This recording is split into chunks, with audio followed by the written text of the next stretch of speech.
तो दोस्तों शायद कोइंसिडेंस ही कहा जाएगा कि पिछले 2 दिनों में हम लोगों ने मीडिया और उसका भारत के ऊपर कुप्रभाव को लेकर 2 वीडियोस में डिस्कशन किया। हम लोगों ने कल जाना था कि अल जजीरा किस तरह से भारत, इजराइल सहित अन्य उन सभी देशों के ऊपर दबाव बनाने के लिए कतर के राज परिवार को बहुत मदद करता है और काफी ज्यादा भ्रामक रिपोर्टिंग करके ये अपने दुश्मनों को एलिमिनेट करने की कोशिश करता है। इसके अलावा आज मॉर्निंग में हम लोगों ने एक वीडियो में डिस्कस किया कि किस तरह से पश्चिमी मीडिया द्वारा भारत की जो छवि है वो वर्ल्ड वाइड खराब करने की कोशिश की गई है, जिसके चलते न केवल पश्चिमी देशों में, न केवल अमेरिका में, बल्कि एशिया के भी हमारे आसपास के पड़ोसी और अच्छे मित्र राष्ट्रों में भारतीयों की छवि को पूरी तरह से धूमिल कर दिया है। एग्जाम्पल के तौर पर हम लोगों ने साउथ कोरिया और ताइवान का नाम लिया था। किस तरह से ताइवान के अंदर भारत विरोधी लहर चल रही है, साउथ कोरिया में भी वही हाल है। तो ये सारी कुछ चीजें एक्चुअली क्यों होती है?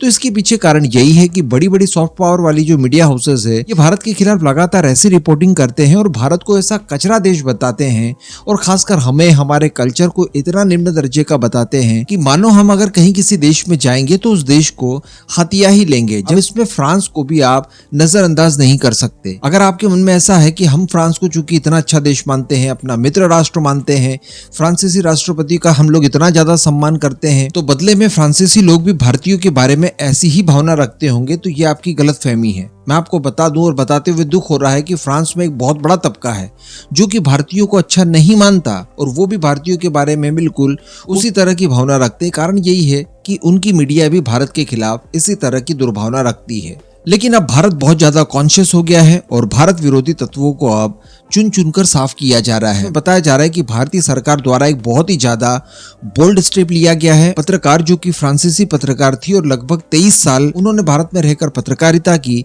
इनके ऊपर भारतीय सरकार द्वारा आरोप लगाए गए कि ये भारत के खिलाफ अनाप शनाप रिपोर्टिंग करती है जो कि भारत के हितों के खिलाफ है और फाइनली उन्हें भारत से बाहर निकाल दिया गया। जी हाँ, ये बहुत बड़ी खबर है। इसका जियोपॉलिटिक्स में एक बहुत बड़ा इम्पैक्ट पड़ने जा रहा है। और सबसे बड़ी बात कि ये सारा कुछ काम करने से पहले भारतीय सरकार द्वारा इमैनुअल मैक्रों जो कि फ्रांस के राष्ट्रपति हैं और 26 जनवरी की परेड में वो चीफ गेस्ट बनकर भारत भी आए थे, उन्हें इस बारे में जानकारी भी दी गई और कहा जा सकता है इन शॉर्ट कि उन्हें कॉन्फिडेंस में लेकर ही भारत द्वारा ये कार्रवाई की गई।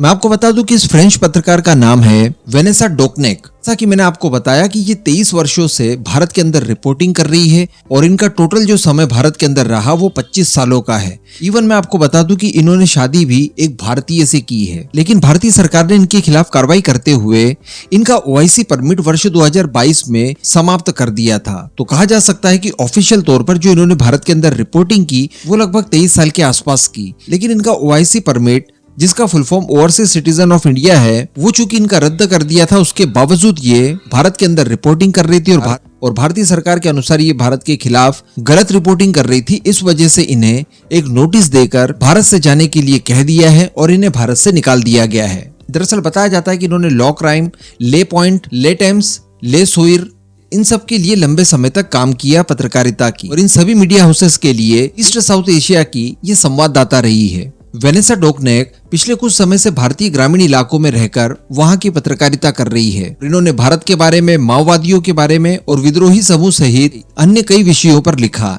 जिनके चलते इनके खिलाफ इस तरह की कार्रवाइयां की गई और फाइनली इन्हें भारत से बाहर कर दिया गया है। अब इसके ऊपर इन्होंने भी काफी कुछ चीजें कही है, मार्मिक अपील वगैरह की है और अल्टीमेटली इन्होंने अपना बचाव किया है। और इनके जो ऑफिशियल शब्द हैं वो कुछ इस तरह के हैं कि मैं एक पत्रकार हूं, एक ऐसा पेशा जो कि मुझे बहुत ज्यादा प्रिय है और अप्रामाणिक आरोपों के कारण मुझे देश छोड़ने के लिए सहमत नहीं किया जा सकता। और भी कई सारी बाकी चीजें इन्होंने लिखी है, लेकिन जो मोरल है वो मैंने आपको बता दिया। कहने का मतलब भारत द्वारा अब बिल्कुल भी बर्दाश्त नहीं किया जा सकता कि कोई भी इस तरह से भारत के बारे में अनर्गल और भ्रामक रिपोर्टिंग वगैरह करके भारत की छवि इंटरनेशनली खराब करे। इस पूरे मुद्दे पर अब आपका क्या मानना है? आप अपने ओपिनियन नीचे कमेंट बॉक्स में जरूर दीजिएगा।